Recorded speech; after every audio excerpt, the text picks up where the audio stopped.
Tuscan is an Italo-Dalmatian dialect mainly spoken in Tuscany, Italy. Standard Italian is based on Tuscan, specifically on its Florentine variety. Italian became the language of culture for all the people of Italy, thanks to the prestige of the masterpieces of Dante Alighieri, Francesco Petrarca, Giovanni Boccaccio, Niccolò Machiavelli and Francesco Guicciardini. It would later become the official language of all the Italian states and of the Kingdom of Italy, when it was formed. Subdialects. Tuscan is a dialect complex composed of many local variants, with minor differences among them. The main subdivision is between Northern Tuscan dialects and Southern Tuscan dialects. The Northern Tuscan dialects are Fiorentino, the main dialect of Florence, Chianti and Mugello, also spoken in Prato and along the River Onno as far as the city of Fucecchio. Pistoiese, spoken in the city of Pistoia and nearest zones. Peschiatino or Valdinievole, spoken in the Valdinievole zone, in the cities of Pescia and Montecatini Terme. Lucchese, spoken in Lucca and nearby hills. Vercelese, spoken in the historical area of Versilia. Viareggino, spoken in Viareggio and vicinity. Pisano Livornese, spoken in Pisa and in Livorno and the vicinity, and along the southern coast as far as the city of Piombino. The southern Tuscan dialects are Aretino Chianiolo, spoken in Arezzo and the Chiana Valley. Senese, spoken in the city and province of Siena. Grostano, spoken in the city and province of Grosto. Some scholars also include Corsican and its variety spoken in Sardinia as a direct offshoot from medieval Tuscan. Speakers, excluding the inhabitants of Macerata province, who speak an Emilian-type dialect, around 3,500,000 people speak the Tuscan dialect. Dialectal features.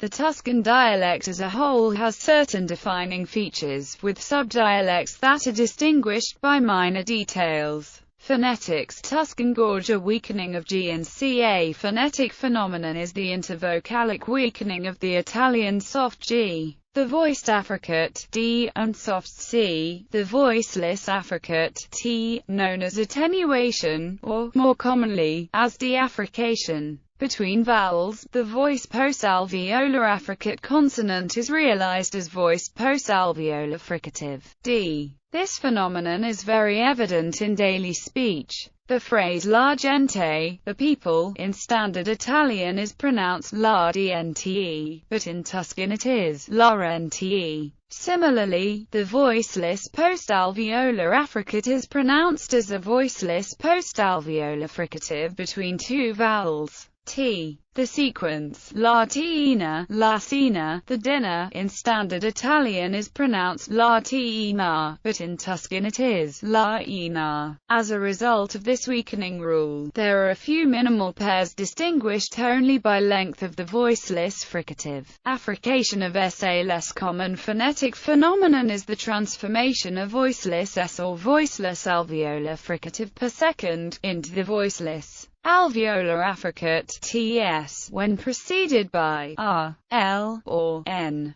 per second TS. For example, il sol, pronounced in standard Italian as il sola, would be in theory pronounced by a Tuscan speaker, il tsola. However, since assimilation of the final consonant of the article to the following consonant tends to occur in exactly such cases, the actual pronunciation will be usually issola. Affrication of per second can more commonly be heard word internally, as in falsa, falso. This is a common phenomenon in central Italy, but it is not exclusive to that area. For example, it also happens in Switzerland. No diphthongization of. There are two Tuscan historical outcomes of Latin O in stressed open syllables. Passing first through a stage, the vowel then develops as a diphthong, W. This phenomenon never gained universal acceptance, however, so that while forms with the diphthong came to be accepted as standard Italian, the monophthong remains in popular speech.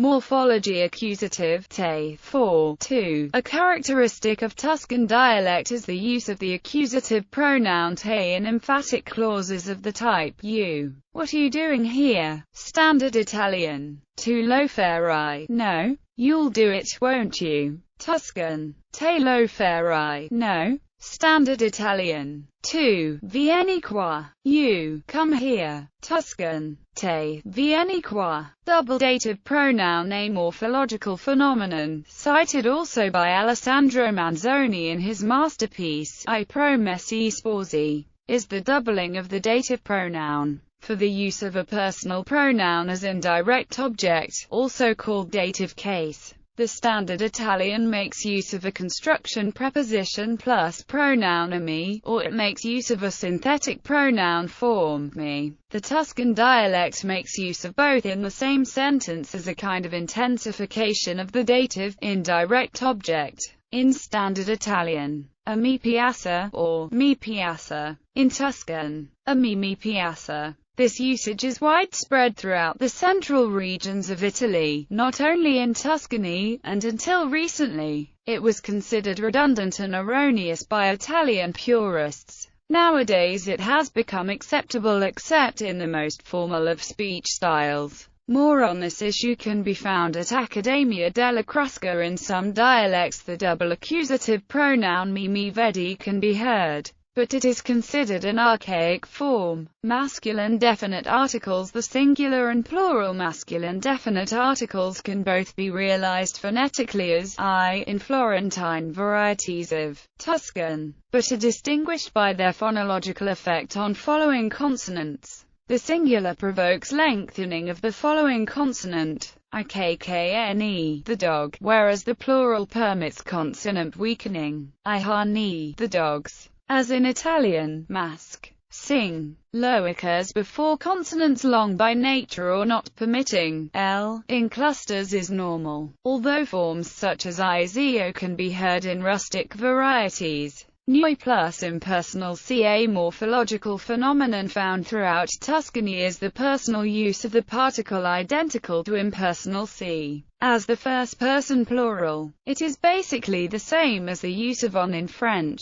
It's possible to use the construction c plus third person in singular, which can be joined by the first plural person pronoun noi, because the particle c is no longer perceived as an independent particle, but as a piece of verbal conjugation. Standard Italian. Andiamo a mangia. New andiamo la. Tuscan. Si Virginia a mangia. New si Virginia la. The phenomenon is found in all verb tenses, including compound tenses. In these tenses, the use of si requires a form of essere as auxiliary verb. The verb must be one which usually requires avere as auxiliary. The past participle does not have to agree with the subject in gender and number. Italian. Abbiamo mangiato al ristorante. Tuscan. Sei mangiato al ristorante. Usually C becomes S before E. Fo and vo. Another morphological phenomenon in the Tuscan dialect is what might appear to be shortening of first singular verb forms in the present tense of fare and andare. Fare, it,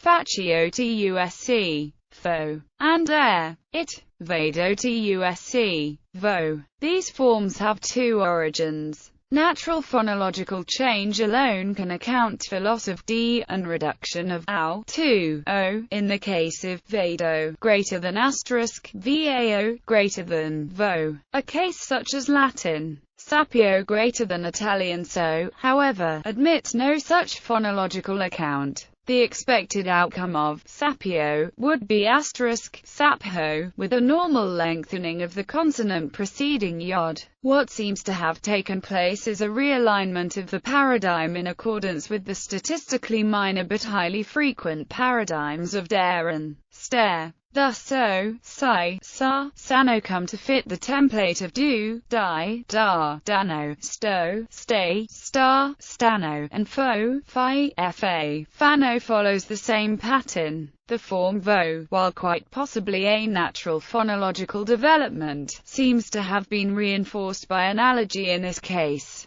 Loss of infinitival re, a phonological phenomenon that might appear to be a morphological one, is the loss of the infinitival ending re of verbs and anda, perdere perda, finia fini. Thus infinitive forms can come to coincide with various conjugated singulars. Perda, to lose, perda, s, he loses, fini, to finish, fini, s, he finished. In practice, this homophony seldom, if ever, causes confusion, as they usually appear in distinct syntactic contexts. The fixed stress can be explained by supposing an intermediate form in r, while the infinitive without re is universal in some subtypes such as Pisano-Livornese. In the vicinity of Florence, alternations are regular, so that the full infinitive appears when followed by a pause, and the clipped form is found when phrase internal. The consonant of enclitics is lengthened if preceded by stressed vowel, but not when the preceding vowel of the infinitive is unstressed. Lexicon. The biggest differences among dialects is in the lexicon, which also distinguishes the different subdialects. The Tuscan lexicon is almost entirely shared with Standard Italian, but many words may be perceived as obsolete or literary by non-Tuscans.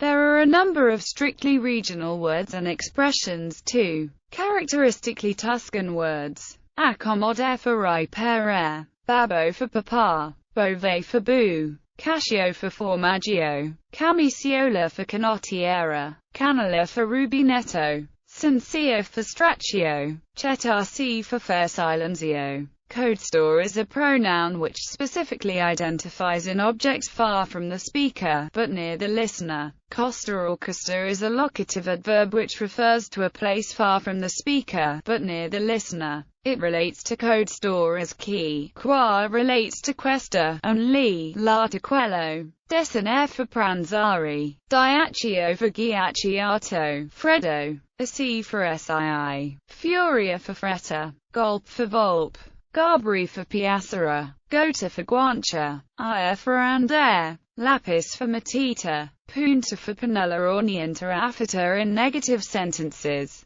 sciocco for insipido, sistola for tubo d'argiardinagio, sorti for ush, sudicio for spazzatura as a noun and for sporco as an adjective, termisophone for calorifera,